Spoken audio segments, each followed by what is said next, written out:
सोनेपुर की खुशियां अब खत्म। ये सूर्यामणि अब मेरी होगी।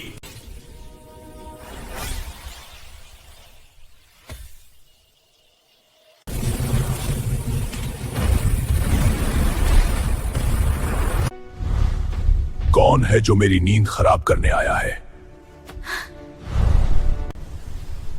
तू यहां तक आ गया, मूर्ख लड़के।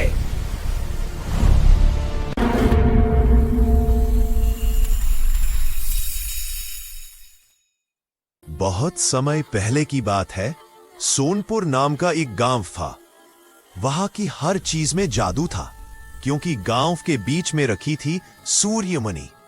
जब तक वो मणि चमकती थी, सोनपुर में कभी अंधेरा नहीं होता था। आर्यन अपने दोस्तों के साथ पकड़म पकड़ाई खेल रहा था।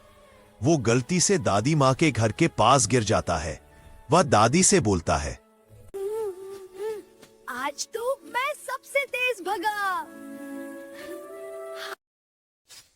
तेज भागना अच्छी बात है आर्यन, पर सही दिशा में भागना उससे भी जरूरी है। अचानक आसमान में काले बादल छा जाते हैं। बिजली कड़कती है, हवा तेज हो जाती है। एक हरा धुआं आता है और उसमें से जूरा निकलता है। मैं हूँ जादूगर जोरावर। सोनेपुर की खुशियां अब खत्म। ये सूर्यामणि अब मेरी होगी। जरा अपनी छड़ी घुमाता है। गांव वाले डर के मारे भागते हैं। जूरा एक काला जादूगर पिंजरा बनाता है और मणि को कैद कर लेता है। मणि के गायब होते ही गांव में अंधेरा छा जाता है। नहीं जूरा, तुम इसकी शक्ति को संभाल नहीं पाओ। देखते हैं बुढ़िया।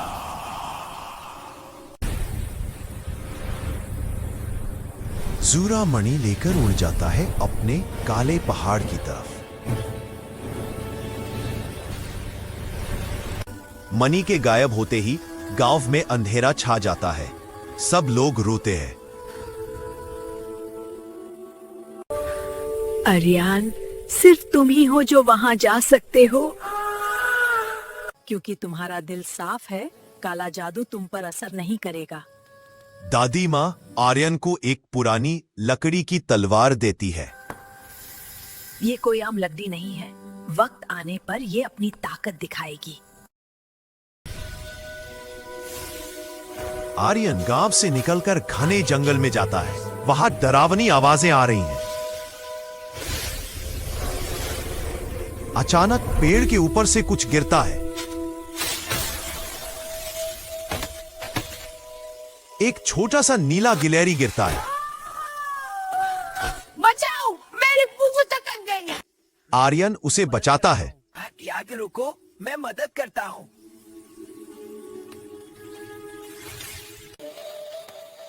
शुक्रिया दोस्त, मेरा नाम तुक तुक है। मैं इस जंगल का गाइड हूँ। तुम उस काला पहाड़ पर जा रहे हो ना? वहाँ जना मौत को दावत देना है। मुझे अपने गांव के लिए जाना होगा। क्या तुम रास्ता दिखाओगे? ठीक है, पर अगर कोई भूत आया तो मैं पहले भगूंगा। दोनों चलते चलते एक गुफा के पास पहुंचते हैं। रास्ता बंद है। अचानक चट्टान हिलने लगती है और एक बड़ा पत्थर राक्षस खड़ा हो जाता है।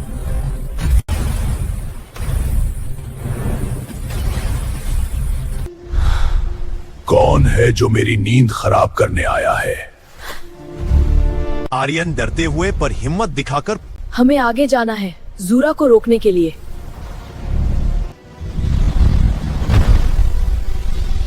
रास्ता तभी मिलेगा जब तुम मेरे सवाल का जवाब दोगे। अगर गलत जवाब दिया तो यहीं पत्थर बन जाओगे। वो क्या चीज है जो तुम्हारे पास जितनी ज्यादा होगी तुम्हें उतना ही कम दिखाई देगा। टुक टुक घबरा जाता है। हवा, पानी, खाना। आर्यन सोचता है।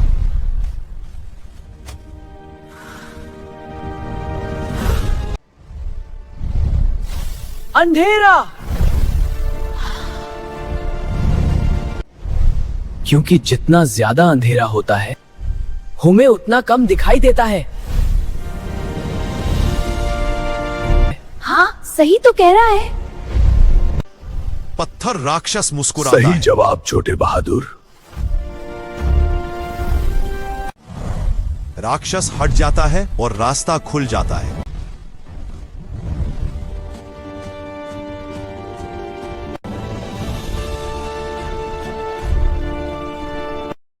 आर्यन और तुक तुक काला पहाड़ की चोटी पर पहुंचते हैं।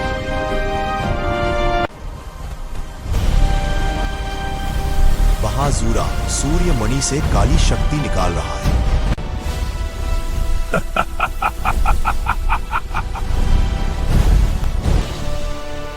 रुक जाओ जूरा। तू यहां तक आ गया, मूर्ख लड़के। जरा अपनी छड़ी से आग के गोले फेंकता है। आर्यन अपनी लकड़ी की आर्यन, तलवार से ध्यान रख। बचने की कोशिश करता है। तुक तुक जूरा के सर के ऊपर कूदकर ध्यान भंग करता है। जरा गुस्से में तुक तुक को पकड़ लेता है। ओए ओए, यहां देख गंदे जादूगर।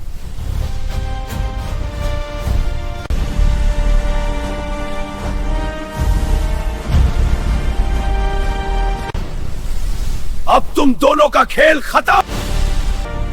जूरा एक बड़ा काला साया आर्यन की तरफ फेंकता है। आर्यन जमीन पर गिर जाता है। लगता है वो हार गया। आर्यन मन में सोचता है, दादी ने कहा था असली जादू दिल में होता है। आर्यन की लकड़ी की तलवार अचानक चमकने लगती है।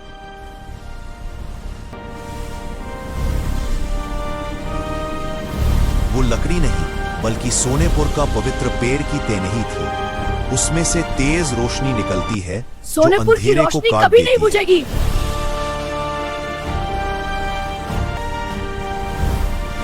आर्यन तलवार को जरा की छड़ी पर मारता है। जरा की छड़ी टूट जाती है और उसका जादू खत्म हो जाता है। जूरा धुएं में गायब हो जाता है।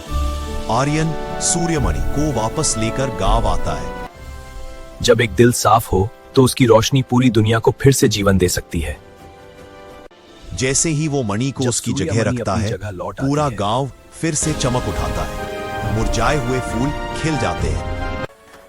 मुझे पता था तुम कर दिखाओगे आर्यन।